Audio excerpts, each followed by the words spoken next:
Programang ito ay rated SPG. Striktong patnubay at gabay ng magulang ang kailangan. Maaaring may masiselang tema, lengguwahe, karahasan, sexual, horror o droga na hindi angkop sa mga bata.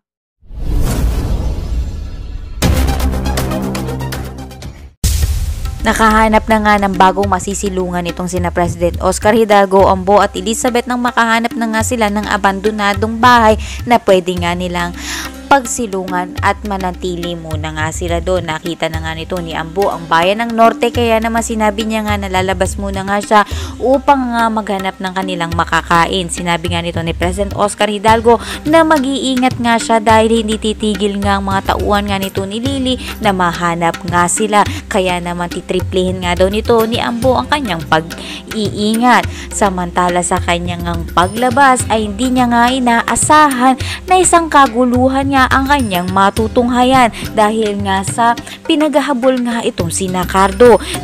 Nasulyapan niya nga ito ng mga task force Agila ang hinahabol ng mga kapulisan, kaya naman agad nga siyang tumakbo pabalik nga dito kina President Oscar Hidalgo at natunghayan niya nga na nandito nga si Cardo sa Norte, kaya naman malaki na nga daw ang pag-asa nga nila na maaari na nga nilang mahanap itong si Cardo sa Norte, kaya naman kaabang-abang nga talaga dito kung mahanap na nga nila itong si Cardo sa Norte. Sa paglabas kaya nito ni Ambo, ito na kaya ang pagkakataon nga na makita niya nga itong si Cardo, kaya pakatutukan natin yan sa SBJs ang Probinsyano. Maraming salamat sa iyong pakikinig at God bless.